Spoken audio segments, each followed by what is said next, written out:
Have you ever wondered how the pros build entire universes, just from scratch?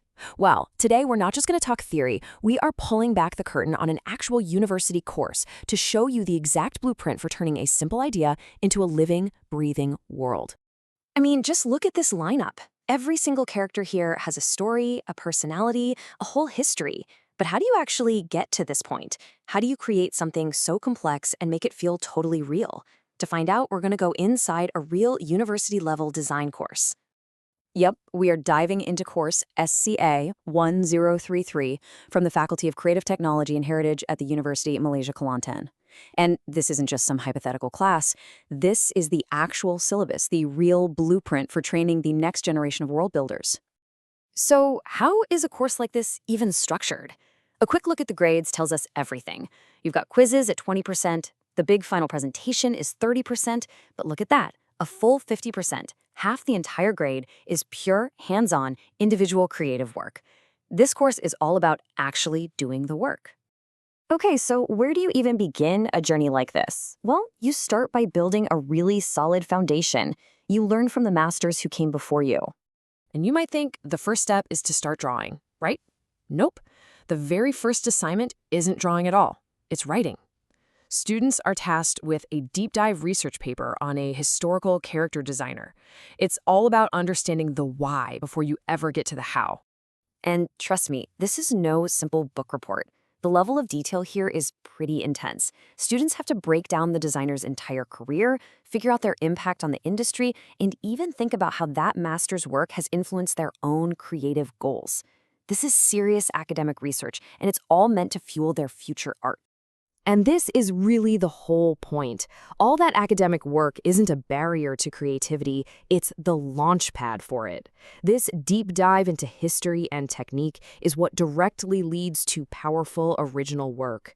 It's the intellectual foundation that makes a unique concept like Shrikandi even possible.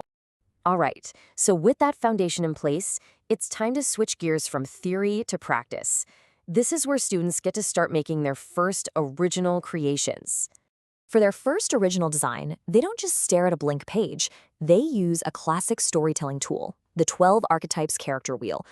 This gives them a framework of established personality types, like the hero, the jester, or the ruler, which helps ground their new characters in traits we all recognize, making them feel relatable almost instantly.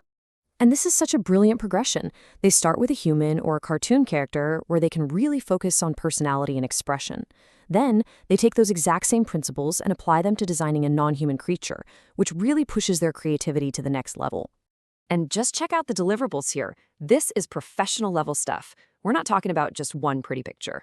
They need a complete character sheet, a detailed backstory, dynamic pose studies to show how the character moves and acts, and then the final full-color artwork.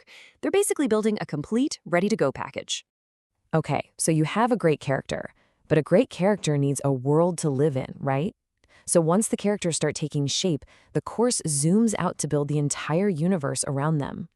And intellectual property, or IP, is way more than just a cast of characters. It's the stuff they use. So the next assignment has students designing props, like this incredible Kijang Hydercraft. The design itself tells a story about the world it comes from. And from props, we zoom out even further to the world itself. Students have to design the environments their characters actually live in. I mean, take a look at these floating coloni, these cities in the sky. This one image immediately gives you a sense of the world's scale, its technology, and its culture. And this is how you build a believable world. Every single element, the props, the vehicles, the cityscapes, they all have to work together. They share a visual language that makes the whole universe feel connected, cohesive, and totally immersive. Now, creating a world is one thing, but in the professional industry, that's only half the battle. You have to be able to sell that world. You've got to be able to pitch your vision. And that's exactly why the final presentation is worth a massive 30% of the total grade. This isn't just some afterthought. It is the grand finale where every single piece of the puzzle has to come together. So, the final exam is a professional-style idea pitch. Students team up and present their original IP. This isn't just an art class anymore. It's teaching them the crucial communication and business skills they absolutely need for a career in the creative industries. But building and pitching a world today requires more than just the traditional skills. This course knows that, and it prepares students by bringing in the powerful creative tools of tomorrow. This brings up a huge question that everyone in the industry is asking right now. What does the future hold for concept artists?